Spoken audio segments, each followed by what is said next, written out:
નમસ્કાર ખેડૂત મિત્રો, કિસાન સફર પરિવારમાં હું એજે મુળિયા આપનું હાર્દિક સ્વાગત કરું છું। ખેડૂત મિત્રો, ખેડૂત સુખી તો બધા સુખી આ વાત લઈ અને આપણે દર વખતે એક ખેડૂત મિત્રોને મળીએ છીએ અને ખેતીની જે છે એ કંઈક ને કંઈક વાત એ મિત્રો આપણે કરીએ છીએ। ત્યારે મિત્રો આજે આપણે વાત કરવી છે એ ખેતીનો મુખ્ય આધારસ્તંભ એવા પાણીની। અને પાણી જે છે એ જે જતું અટકાવવાનું કામ જેણે એક બીડું ઝડપ્યું છે, જે અઘરામાં અઘરું કામ છે અને પૂરા દેશની અંદર 11,000 કરતાં પણ વધારે જે છે એ ચેકડેમ કરવાનો જેણે સંકલ્પ લીધો છે એવું ગીર ગંગા ટ્રસ્ટ અને ગીર ગંગા ટ્રસ્ટના મિત્રો દિલીપભાઈ સખિયાને જે છે એ હવે કોઈ નહીં ઓળખતો હોય એવું તો લગભગ કોઈ બાકી નથી જ। કારણ તો કે એમણે જે છે એ ખેડૂતો માટે કહેવાય કે ખૂબ લડત જે છે એ લડી છે અને હવે જે છે એ પાણી માટેની લડત એ લડી રહ્યા છે। ત્યારે એમની પાસેથી જ આજે આપણે જાણવાના છીએ કે આ ગીર ગંગા ટ્રસ્ટ જે છે એ કેવી રીતની કામગીરી કરે છે, ખેડૂત મિત્રો માટે આ શા માટે ઉપયોગી થશે અને ભવિષ્યની અંદર જે છે એ ગીર ગંગા ટ્રસ્ટ કેવા કેવા કામો કરી અને ખેડૂતો માટે જે કામ કરી રહ્યા છે અને કેવા કામોથી જે છે એ ખેડૂતોને ફાયદો થવાનો છે એ વાત આપણે દિલીપભાઈ પાસેથી જાણીએ। દિલીપભાઈ આપનો પરિચય આપી અને ત્યારબાદ જે છે એ અમારા ખેડૂત મિત્રોને આપના ટ્રસ્ટ દ્વારા જે કામગીરી થઈ રહી છે અને ખેડૂતોએ પાણી શા માટે બચાવવું જોઈએ, ખેડૂતોનો પણ જે છે આ ખેડૂતો માટે કામગીરી થઈ રહી છે ત્યારે ખેડૂતોએ પણ આમાં કેવી રીતના સહભાગી બની શકે અને ખાસ કરીને જે કહેવાતા ગર્ભશ્રીમંત લોકો છે એ લોકો આ ગીર ગંગા ટ્રસ્ટ સાથે કેવી રીતના જોડાઈ શકે એની પણ વાત અમારા ખેડૂત મિત્રોને કરો। નમસ્કાર મિત્રો, મારું નામ દિલીપભાઈ સખિયા, હું એક ખેડૂતનો પુત્ર છું, હાલ પણ ખેતી સાથે જોડાયેલો છું। એની સાથે સાથે મેં 4 વર્ષ ખેડૂત કિસાન આગેવાન તરીકેની જવાબદારી નિભાવી। રાજકોટ જિલ્લાના 11 તાલુકાના 594 ગામમાં એક પણ ગામ એવું નહીં હોય કે મેં એ ગામનો પ્રવાસ નહીં કર્યો હોય। ખેડૂતોના કોઈ પણ પ્રશ્ન હોય એ સરકાર પાસે પહોંચાડવાના। એમાં જે મને અગત્યનો કોમન પ્રશ્ન જે મળ્યો હોય ને તો તે છે પાણી। સૌરાષ્ટ્રની ધરતી પથરાળ અને ડુંગરાળ છે, વરસાદ તો ઘણો બધો પડે છે પરંતુ 80% પાણી દરિયામાં વહી જાય છે। આ પાણીને જો રોકવું હોય તો એક ને એક માત્ર ઉપાય છે તો તે છે ચેકડેમ।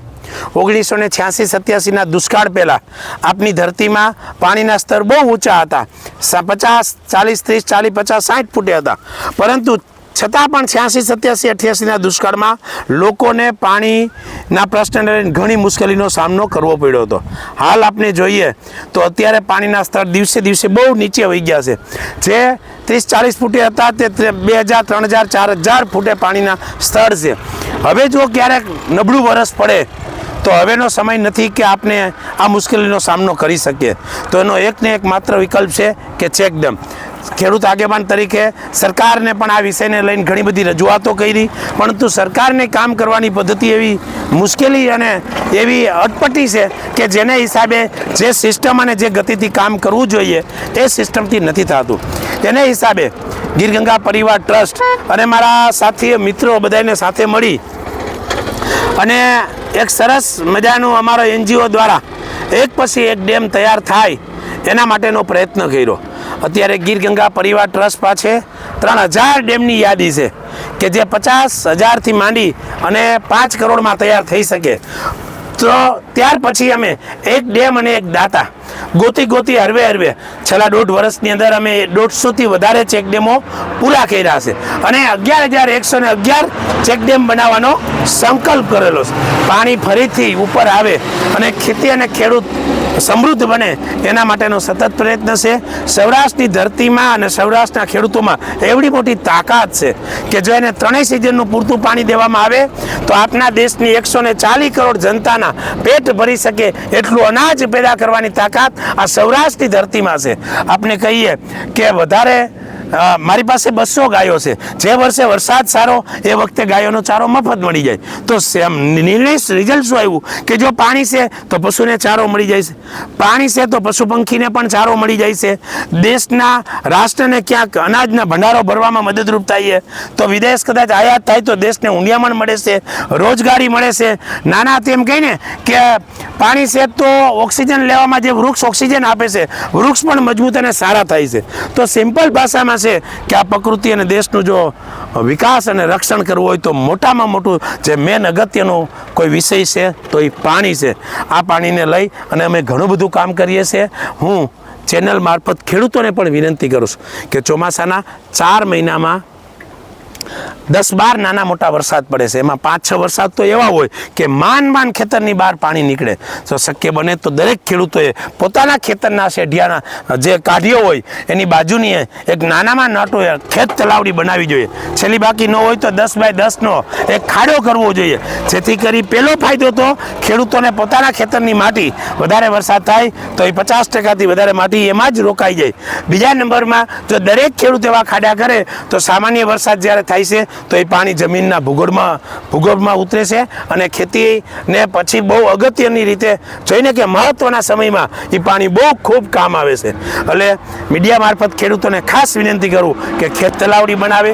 ઉપરાંત પોતાના આજુબાજુના વિસ્તારમાં ક્યાંય ચેકડેમ તૂટી ગયા હોય તો એને રિપેરિંગ કરવા, ઊંડા કરવા, શક્ય બને તો નવા ચેકડેમ બનાવવા. ઉપરાંત 100% લોકભાગીદારીથી કેમ કામ થઈ શકે તો લોકોને એ પણ પ્રેરણા આપી રહ્યો છો કે તમારા વડીલોનું અવસાન થાય તો એના નામનું તળાવ બનાવો, ઘરે દીકરીનો જન્મ થાય તો એના નામનું તળાવ બનાવો. અરે હવે દીકરા દીકરીઓના લગ્ન કરીશી તો આપનો ચાંદલો એ રીતના લ્યો કે એ ચાંદલાના ભાગરૂપે પણ એક તળાવ કે સરોવર બનાવી અને લોકોને પ્રેરણા મળવી જોઈએ. અમારી પાસે તો એવા 2-3 ઉદાહરણ છે. આપણે જોઈએ તો અમરેલી જિલ્લાના લુણીધાર ગામના એક રમેશભાઈ છે. એ રમેશભાઈએ એની દીકરીના લગ્ન ગયા વર્ષે કર્યા. આ વર્ષે એનો વિડીયો જોયો અને એને મને એવું કીધું કે દિલીપભાઈ તમારું સરસ મજાનું આ કાર્ય જોઈને મને એવી પ્રેરણા મળી છે કે મારી દીકરી મેં ભાવનગર જિલ્લાના રાજુલા તાલુકાના બેલા ગામમાં સાસરે આપીશ, પણ મારી એવી દિલથી ઈચ્છા છે કે મારે મારી દીકરીને કરિયાવરમાં એક ડેમ બનાવી આપવું છે એના ગામમાં. તો આવા લોકો પણ જાગૃત થઈ રહ્યા છે. અને આની સાથે સાથે આજે જ અમે એક સરસ મજાનું રાજકોટની અંદર એક પ્રેરણા મળે એવું સ્વરૂપ કે રાજકોટ 62 કિલોમીટરની રેન્જમાં છે, વચ્ચે એક પણ તળાવ નથી, સિમેન્ટના જંગલો બની રહ્યા છે. તો આમાં પાણી ઉતરવાના સ્ત્રોત માટે આજે જ અમે જીનિયર સ્કૂલની અંદર નજીક જ છે આ એરિયામાં, એ સ્કૂલની અંદર 2 દાળ અમે એક સરસ મજાનું પેકેજ બનાવ્યું છે કે માત્ર 25,000 રૂપિયામાં એક દાર કરવો, એમાં કુંડી બનાવી, એની અંદર કેસિંગમાં હોલ પાડવા અને તદુપરાંત એના ઉપર જાળી મૂકવી કે જ્યાં માટીનો ભાગ ન જાય અને જ્યાં પાકી જગ્યા છે એનું સીધું પાણી જમીનમાં રિચાર્જ થાય એવું ગીર ગંગા પરિવાર વતી આ વખતે રાજકોટની અંદર પણ મિનિમમ 10,000 દાર થાય એના માટેની શરૂઆત પણ આજે કહી છે. અને રાજકોટને સિટીને કરતા અંદર રાજ્યમાં સૌરાષ્ટ્રમાં વધારેમાં વધારે પાણી સ્ટોરેજ થાય એના માટે અમારી આખી ટીમ સતત પ્રયત્ન કરી રહી છે. ખૂબ સરસ મજાની વાત એ મિત્રો આપણને દિલીપભાઈ દ્વારા જે છે કરવામાં આવી કે ભાઈ ટૂંકમાં જે છે એ કોઈક એક તો કંઈક કરવું પડશે. એમ કહેવાય કે બીજા કંઈક કરી દેશે એ વાત ન રાખતા હું જ જે છે મારાથી જે થાય આ કામ જે છે કરું, આવું એક નાનો એવો સંકલ્પ જે છે એ કેવડું મોટું રૂપ ધારણ કરી શકે એ જોવું હોય તો આ દિલીપભાઈ સખિયા છે કે એમણે જે છે આ ગીર ગંગા ટ્રસ્ટ દ્વારા એ મિત્રો આજે પાણી જે છે આપણે બધાને ખબર છે કે હવે પછીનો આપણે પેપરોમાં વાંચતા હોય, મીડિયામાં જોતા હોય કે ઘણા દેશોની અંદર સરકારે હાથ ઊંચા કરી દીધા કે હવે અમારી પાસે એવી કોઈ સગવડતા નથી કે અમે તમને પાણી પૂરી પાડી. ત્યારે મિત્રો આ પાણી જે છે એ આપણા સૌરાષ્ટ્ર અને ખાસ કરીને આપણા વિસ્તારની અંદર પાણી દિવસે દિવસે એ ઊંડા તળ જાય છે અને આ પાણી જે છે એને સંગ્રહવા માટે એ મિત્રો આપણે કંઈક ને કંઈક જે છે એ કરવું પડે અને આનું જે છે ને આવું ભગીરથ કામ એ દિલીપભાઈ કરી રહ્યા છે. મિત્રો આપણે બધાને ખબર છે કે આજે આપણે ખેડૂત તરીકે આપણે વિચારીએ કે આપણે ખેતરમાં આપણે વાડીએ જઈએ છીએ તો પાણી કયું પીએ છીએ, વાડીનું પાણી જે છે એ પીવા લાયક રહ્યું નથી. આપણે ઘરેથી બોટલું ને એવું બધું ભરીને લઈ જઈએ છીએ, બરાબર. તો મિત્રો ઘરના કૂવા છે, ઘરના બોર છે, પણ પાણી પીવા જેવા નથી. ત્યારે માત્ર ને માત્ર જે છે એ આપણે નર્મદા ઉપર આધાર રાખીએ. ભવિષ્યની અંદર જે છે એ ક્યારે ડેમ ન ભરાણો અને આવું બન્યું ત્યારે જે છે શું પરિસ્થિતિ નિર્માણ થશે એ મિત્રો આપણે નક્કી કરવાની છે. ત્યારે મિત્રો આવતા ચોમાસાની અંદર એ અમે આ કિસાન સફરની ટીમ દ્વારા પણ ખેડૂતોને ભલામણ કરીએ છીએ કે તમે પણ મિત્રો જે આ ગીર ગંગા ટ્રસ્ટ દ્વારા જે કામ થઈ રહ્યું છે એમના કામને જુઓ, એમના જે છે એ આજુબાજુના જે છે એ વિસ્તારની અંદર જઈ અને એમનો તમે સંપર્ક કરો.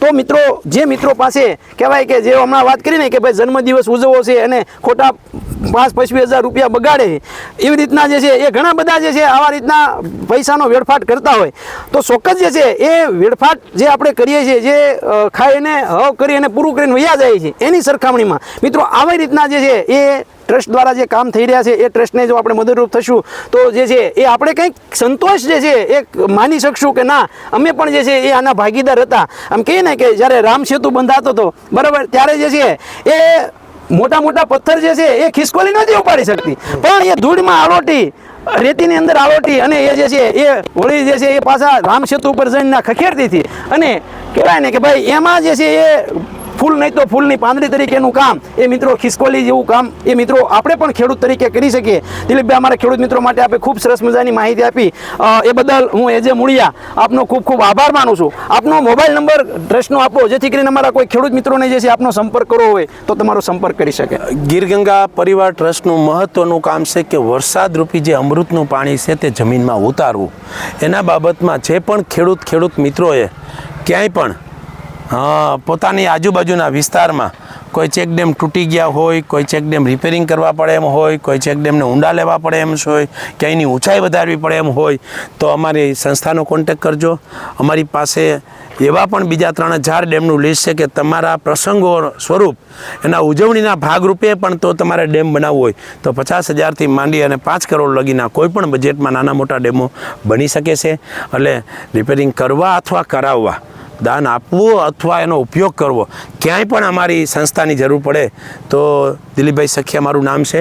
94,272,07868 યાની કે 94,272,07868 આ અમારા મોબાઈલ નંબર છે. પાણી રોકવા માટે ગમે ત્યારે તમે આ વિષયને લઈ અમારી સંસ્થાનો કોન્ટેક કરી શકો છો. ભારત માતા કી જય. ખેડૂત મિત્રો